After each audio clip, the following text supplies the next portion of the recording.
গাজায় এক ভবনের ধ্বংসাস্তূপের ভেতর থেকেই অন্তত ৪৫টি মরদেহ উদ্ধার করা হয়েছে। সোমবার ১৫ ডিসেম্বর এ তথ্য নিশ্চিত করেছে উপত্যকার সিভিল ডিফেন্স। তারা জানায় ২ বছর আগে গাজা সিটির ওই ভবনটিতে ভয়াবহ ইসরায়েলি হামলায় প্রাণ হারিয়েছিলেন তারা। এরপর থেকেই মরদেহগুলো সেখানে চাপা পড়েছিল। এখনও হাজার হাজার মরদেহ চাপা পড়ে আছে বিভিন্ন ভবনের ধ্বংসাস্তূপের নিচে।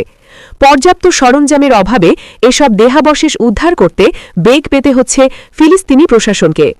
এরই মধ্যে ৭০,০০০ মরদেহ উদ্ধার করা হয়েছে। নিখোঁজদের হিসাবে নিলে এ সংখ্যা ছাড়াবে লাখের ঘর। গাজা সিভিল ডিফেন্সের মুখপাত্র মাহমুদ বাসাল সংবাদ মাধ্যম আল জাজিরাকে মঙ্গলবার বলেছেন, যদি আমাদের কাছে বড় এক্সকেভেটর থাকত তাহলে উদ্ধার অভিযানে কম সময় লাগত। ইস্যু হল, যদি এভাবে উদ্ধার অভিযান চলে তাহলে উদ্ধার কার্যক্রম শেষ করতে আমাদের ৩ বছর সময় লাগবে।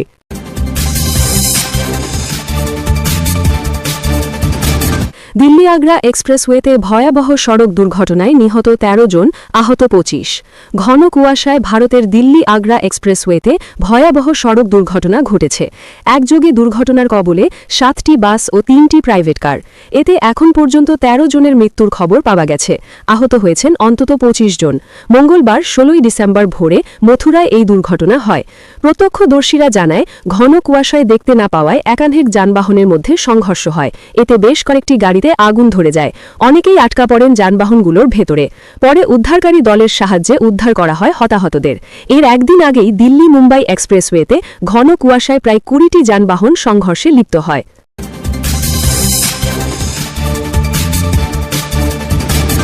পালাতে গিয়ে মেরুদণ্ড ভাঙলেন শান্তিতে নোবেলজয়ী নেত্রী মাচাদো। আলোচিত নোবেল শান্তি পুরস্কার জয়ী মাচাদোর কথা মনে আছে? দেশ থেকে পালানোর সময় পড়ে গিয়ে মেরুদণ্ডের হাড় ভেঙে ফেলেছেন তিনি।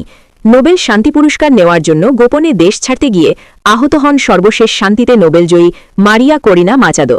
তার মুখপাত্র জানিয়েছেন, গত সপ্তাহে ছোট একটি নৌকায় দেশ ছাড়ার সময় দুর্ঘটনার কবলে পড়েন তিনি। এতে তার মেরুদণ্ডের একটি হাড় ভেঙে যায়। সোমবার নরওয়ের একটি গণমাধ্যম এর সত্যতা নিশ্চিত করে। কর্তৃপক্ষের আরোপিত প্রায় ১ দশকের ভ্রমণ নিষেধাজ্ঞা উপেক্ষা করে এবং ১ বছরেরও বেশি সময় আত্মগোপনে থাকার পর মাচাদো নরওয়ে পাড়ি দেন। তবে তিনি নির্ধারিত সময়ের পর পৌঁছানোয় গত বুধবার অনুষ্ঠিত নোবেল শান্তি পদক প্রদানের অনুষ্ঠানে উপস্থিত থাকতে পারেননি। নরওয়ের দৈনিক অ্যাফটেন পোস্টেন জানিয়েছে, অসলোতে চিকিৎসকদের পরীক্ষায় তার পিঠে একটি ফ্র্যাকচার ধরা পড়ে। প্রতিবেদনের নাম প্রকাশে অনিচ্ছুক সূত্রের বরাতে বলা হয়, নৌযাত্রার সময় বৈরী আবহাওয়ার কারণে মেরুদণ্ডে আঘাত পান তিনি। মাচাদোর মুখপাত্র রয়টার্সকে জানান, অ্যাফটেন পোস্টেনের প্রতিবেদনটি সঠিক, তবে এ বিষয়ে তিনি আর কোনো বিস্তারিত তথ্য দিতে চাননি।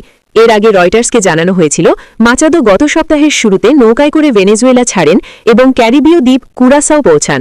সেখান থেকে তিনি যুক্তরাষ্ট্র হয়ে একটি ব্যক্তিগত বিমানে নরওয়ের উদ্দেশ্যে যাত্রা করেন। মারিয়া করিনা মাচাদো জানিয়েছেন, তিনি ভেনেজুয়েলায় ফিরে যাওয়ার পরিকল্পনা করছেন। তার লক্ষ্য হল প্রেসিডেন্ট নিকোলাস মাদুরোর কাছ থেকে শান্তিপূর্ণভাবে ক্ষমতা হস্তান্তরের পথ তৈরি করা।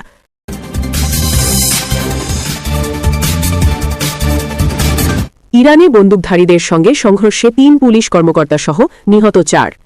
ইরানের দক্ষিণ পূর্বাঞ্চলীয় কেরমান প্রদেশে বন্দুকধারীদের সঙ্গে সংঘর্ষে ৩ পুলিশ কর্মকর্তা সহ ৪ জন নিহত হয়েছেন। নিহতদের মধ্যে ৩ জন আইনশৃঙ্খলা বাহিনীর সদস্য এবং ১ জন সাধারণ বেসামরিক নাগরিক বলে জানিয়েছে কর্তৃপক্ষ। একটি নিরাপত্তা চেকপোস্টে হামলার পর এই সংঘর্ষের ঘটনা ঘটে। ইরানি কর্তৃপক্ষের বরাত দিয়ে দেশটির আধা সরকারি সংবাদ সংস্থা মেহের নিউজ জানিয়েছে, সোমবার ভোরে কেরমান প্রদেশের ফাহরাজ কাউন্টির প্রবেশপথে অবস্থিত একটি নিরাপত্তা চেকপোস্টে এই ঘটনা ঘটে। জাহেদান ফাহরাজ সড়কে অবস্থিত ওই চেকপোস্টে নিয়মিত নিরাপত্তা তল্লাশির সময় আইনশৃঙ্খলা বাহিনীর সদস্যদের লক্ষ্য করে একটি সশস্ত্র গোষ্ঠী হামলা চালায়। এরপরই উভয় পক্ষের মধ্যে সংঘর্ষ শুরু হয়। ইসলামিক রেভলিউশনারি গার্ড কর্পস বা আইআরজিসির কুদস সদর দপ্তরের জনসংযোগ দপ্তরের এক বিবৃতিতে জানানো হয়, এই সংঘর্ষে ৩ পুলিশ কর্মকর্তা এবং ১ জন সাধারণ নাগরিক প্রাণ হারান। বিবৃতিতে আরও বলা হয়, ঘটনার পর পুরো এলাকায় নিরাপত্তা ব্যবস্থা জোরদার করা হয়েছে। একই সঙ্গে সম্ভাব্য হামলাবারীদের শনাক্ত করতে নিরাপত্তা ও আইনশৃঙ্খলা বাহিনীর একাধিক সংস্থা যৌথভাবে তদন্ত শুরু করেছে বলে জানিয়েছে কর্তৃপক্ষ।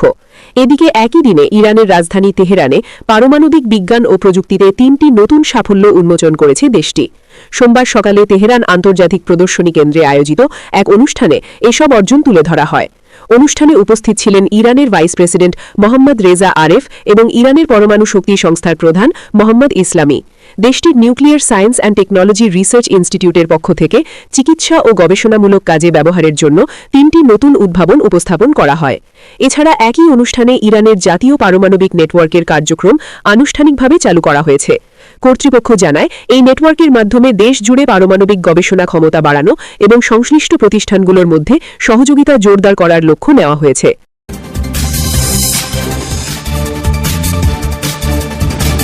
ভারতের কেন্দ্রীয় গ্রামীণ কর্মসংস্থান প্রকল্প মনরেগা থেকে মহাত্মা গান্ধীর নাম সরিয়ে নতুন নামকরণ করা হয়েছে।